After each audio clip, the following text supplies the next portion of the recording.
dwarfs. Okay, thanks very much, Sandra, and thanks everyone for waking up very early, if they did. So yeah, as Sandra said, I'm Robert Kavanagh. I'm a PhD student in Trinity College Dublin, working with Alini Vidato. And so what I'm going to talk about here is kind of definitely related to what Joe just spoke about. So thank you, Joe, for taking some of the weight off of me. So I'm going to talk about some work that we have done in collaboration with the following people here on the screen. And so this work has been recently accepted in monthly notices. You can read the preprint on archive there. And so, okay, I'll just briefly go through a quick outline of the talk. So I'll just briefly go over the different types of radio emission that we expect from exoplanets, some recent detections, which we've already heard about. The two M dwarfs that we've actually looked at in closer detail, and then I'll get on to some modeling. Okay, so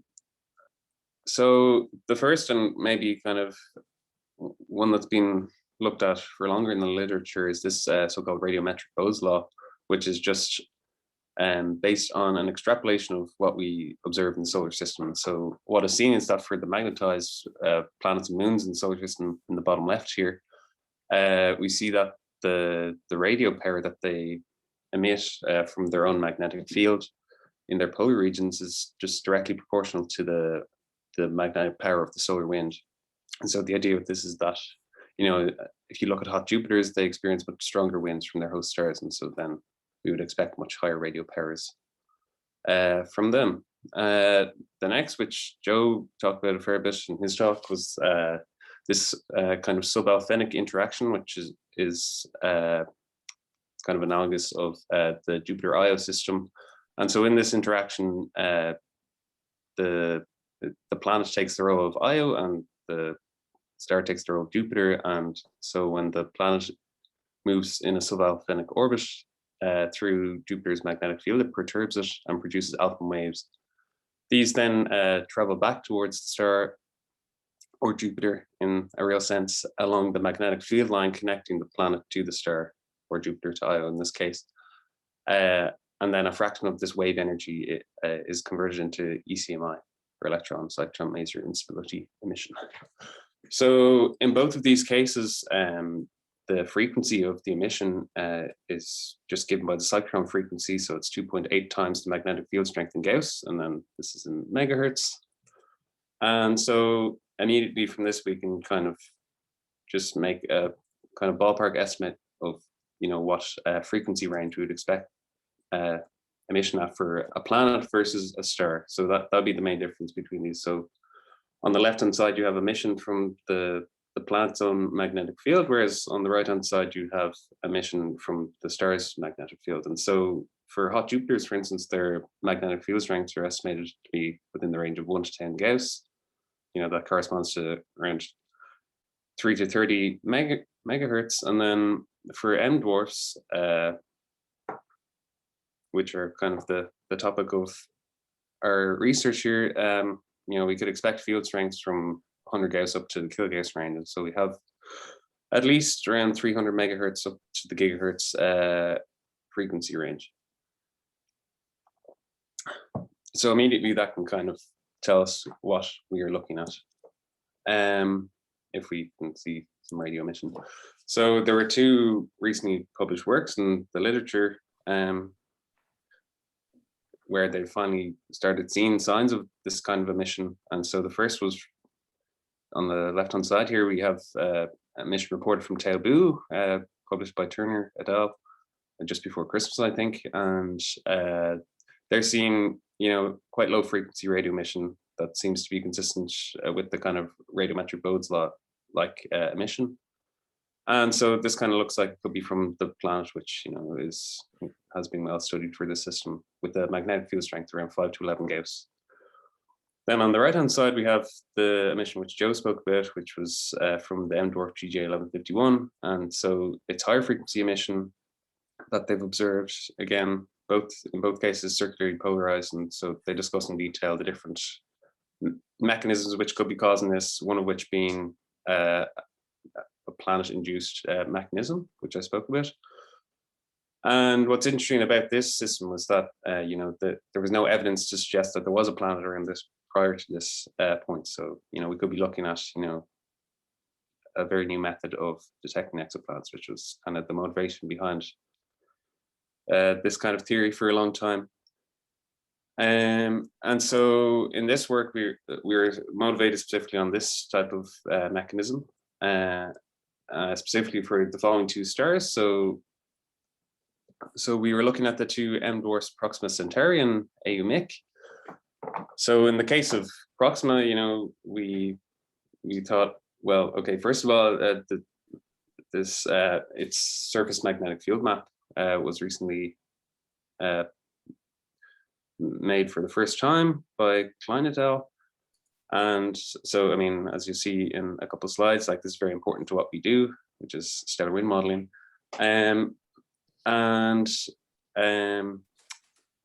Obviously, this is BCool workshop, so that's what everyone cares about, magnetic field maps. So, the system it's the closest exoplanetary system to Earth, so immediately it's very interesting. The planet orbiting is supposed to be terrestrial, so there's lots of cool stuff we could potentially do with this. And then Mic, its surface magnetic field map has also been measured recently, also by Baptist Klein and collaborators. And this system also was recently discovered to host two Neptune-sized planets. So,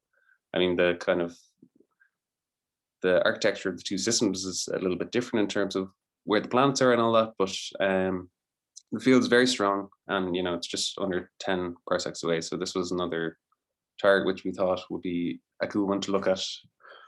And so the main aim of this work was to deduce could the orbiting planets in these systems induce radio emission in the corona of their host star. So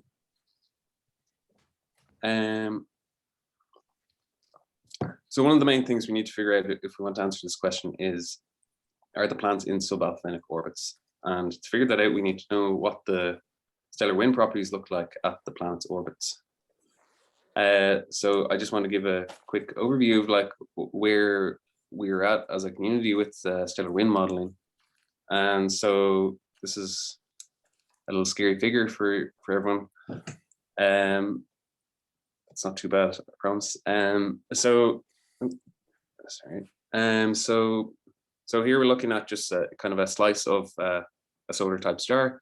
It has a core and a convective zone. And so where the current modeling is at is that, there's, for years there's been talk about, can these so-called alpha waves be the cause of the heating of the solar corona? And so how these are thought to be produced is that turbulent motion in the convective zone of the star produces alpha waves which travel out and which carry energy and travel out along the magnetic field lines of the star. In the chromosphere, there's a large amount of reflection and dissipation of these waves, which converts the mechanical wave energy into heat. And so this is thought to be the reason to explain this. If you look in the top right in this figure of the kind of temperature profile of the sun, you can see that the temperature rises by about 2 orders of magnitude over about 1,000 kilometers. So this was kind of the idea as to how we can explain this. And so this is just the main takeaway here, is that the wave dissipation, the alpha wave dissipation, heats the upper atmosphere, which in turn drives, a thermal expansion of a stellar wind. So kind of going into the modeling in a bit more details, we're using this 3D MHD solver, BATS-RS, and specifically a certain model implemented in it, which kind of models this propagation of alpha waves from the chromosphere outwards for a 3-dimensional grid. And so I'll just show an example of what our grid looks like here. And so for both stars, it extends out to 100 times the stellar radius. And you can see that depending on where you're looking at in the grid, the resolution is kind of more refined in regions where we need it, and then we can coarsen it in regions that we don't. And so some of the main input parameters of the model are the mass, radius, and rotation period of the star. Another main one, and this is just the way the model is set up, kind of, and it's based on some of the current theories, that the alpha wave flux to magnetic field ratio is a constant. So you can, if you look at this magnetic field map for AUMIC here again, you can imagine that the idea is that stronger points of magnetic field on the surface will be emitting higher fluxes of alpha waves. And then again, another main thing which we want is the magnetic field map, which kind of allows us to do, a full kind of 3D representation of the star and its wind. So getting on to some of our results here. First of all, for Proxima Centauri, we were able to look at this upper limit placed on its massless rate by Brian Wood about 20 years ago, 0.2 times the solar massless rate. And so what we found in our initial test was that the amount of, so there's a kind of fairly well-established value for an appropriate amount of alpha wave flux to magnetic field ratio for the sun, which reproduces EUV images of the solar corona. But in the case of Proxima, we found out we needed a value of this 5 times 10 to the 4 CGS units to reproduce this upper limit for the massless rate. And so here's a 3D image of our stellar wind model for Proxima. And so you can see the orbit marked in black circle here, and then the alpha surface is marked with a white line here. So you can see immediately that the planet is in a super alphenic orbit for the entire time. And so immediately we can say that in this case here, we wouldn't expect the planet to induce radio emission in the corona of the star. I mean, one thing that we can say about this is that if the massless rate was significantly lower, it would push the alpha surface out to maybe kind of enclosed part of the planet's orbit. But I mean, aside from this, I spoke about the radiometric Bode's law type emission, and so like that has no bearing on it. Or rather, that doesn't rule out emission from the planet's own magnetic field if it has some, but so far there's been no detections from Proxima as far as I'm aware. And so then getting on to AUMIC,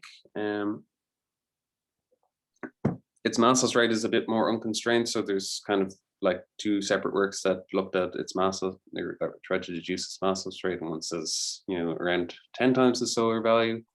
And then another one in a bit more of an extreme case is 1,000 times the solar massless rate.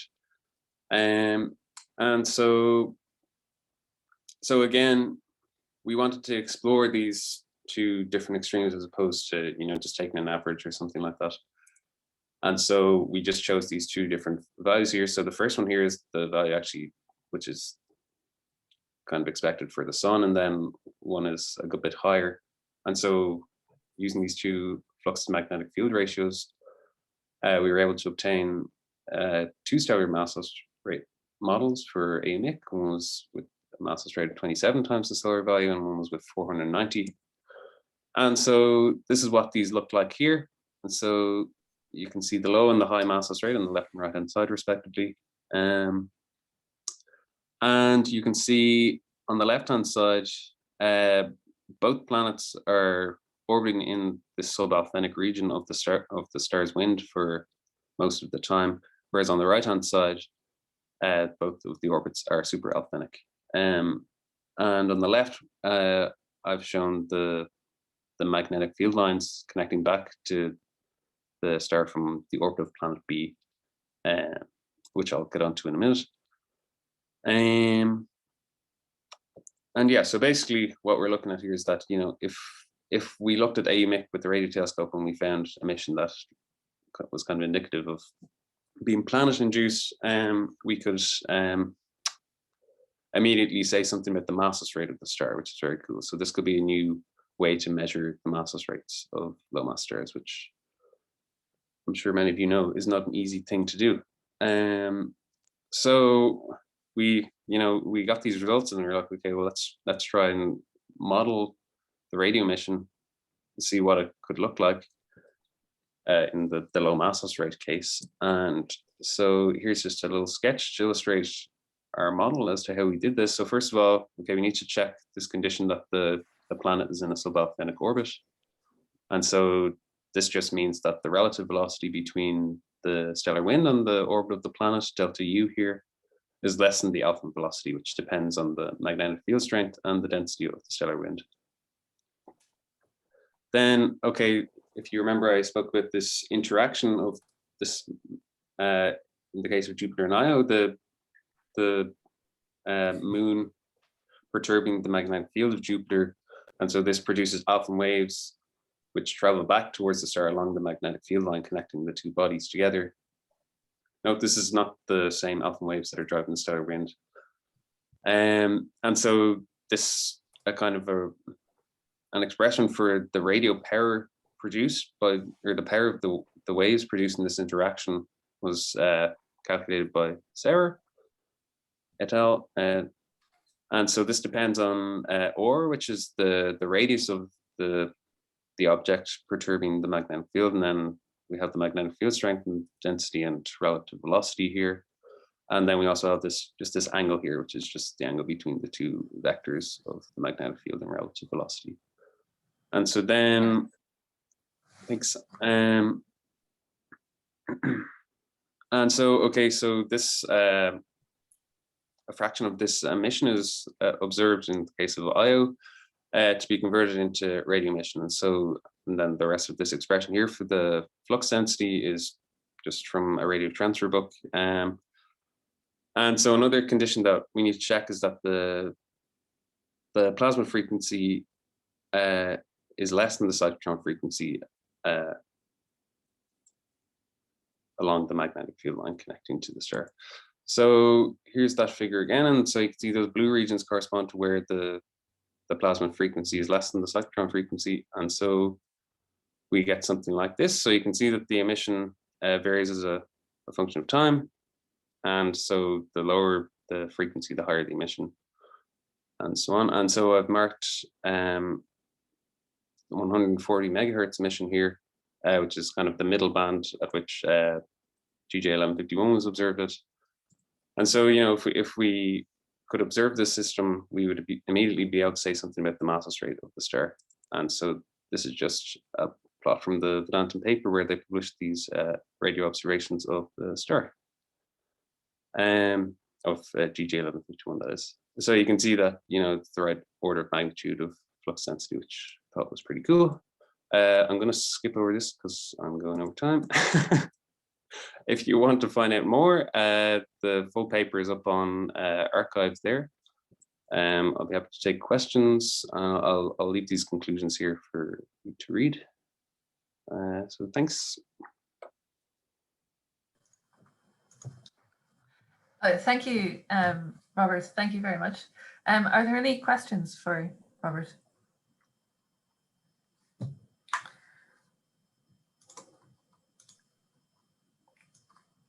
I see Sadeshna.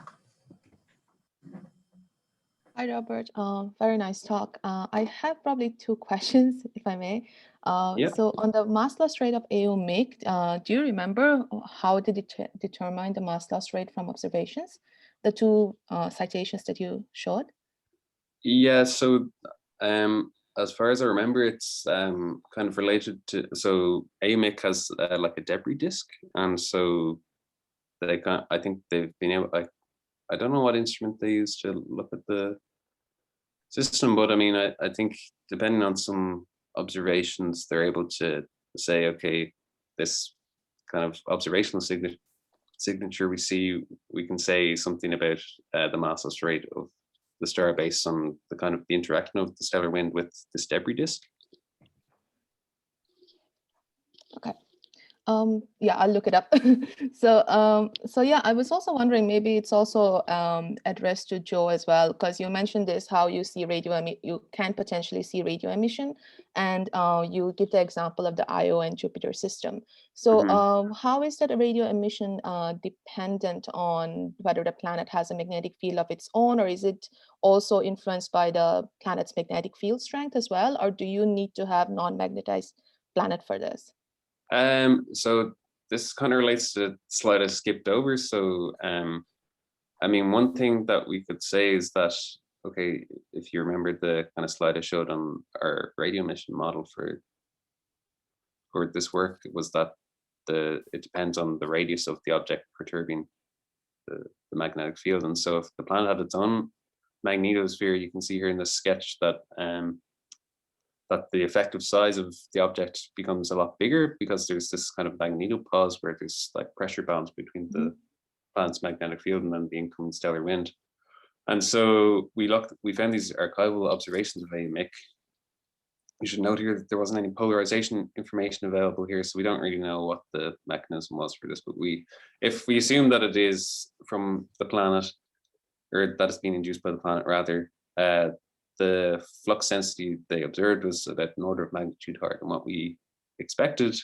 And so we can say, okay, if we allow the radius of the object to increase by around a factor of 3.3 times the planetary radius, this would correspond to a magnetic field strength around 6 Gauss. And so that was kind of one of our conclusions, was that, if we saw this emission, we could maybe say something about the magnetic field strength of the planet itself. I don't know, does that answer your question? Or? Yeah, I suppose, yeah. Anyway, thanks. Okay. And I see that Simon has a question. Yep.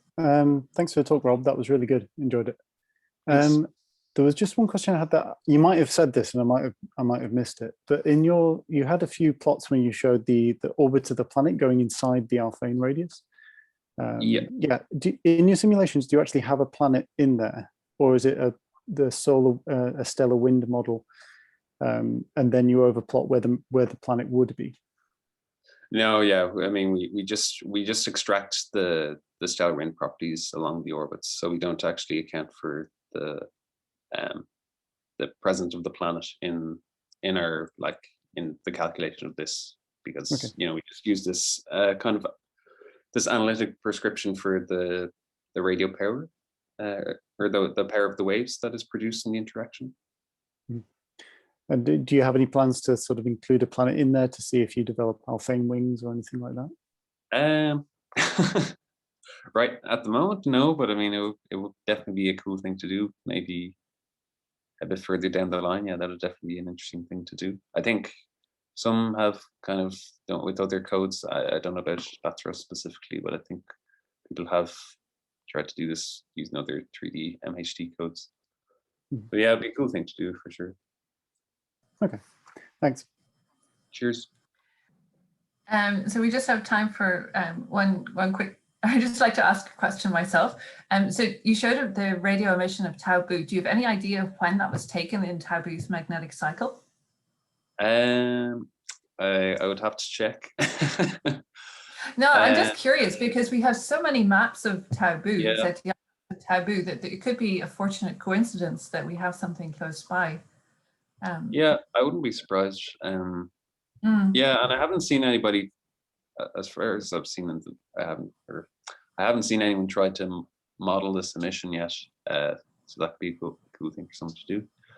I was kind of tied up with this work, so I couldn't really look at it. But yeah, it'd definitely be cool. I know there are like stellar wind models out there for Tau Bu already, from Malini and others. Just to throw my 2 cents here about this result, Rob, if you don't mind, sorry. Yeah, go. Yeah, this is, I think, 2014 data, Sandra, if that helps. Around okay, data. Yeah. But it's incredibly bright. There's a lot of uncertainty whether this is a real detection, because they see it in their off beam as well. And so it's definitely a very interesting result, but a lot more, like, we need another detection from Tau Bu to really trust it, to be honest. But it's a really important step forward. Okay, interesting. Okay, I'll investigate that further. Just So then we go on to our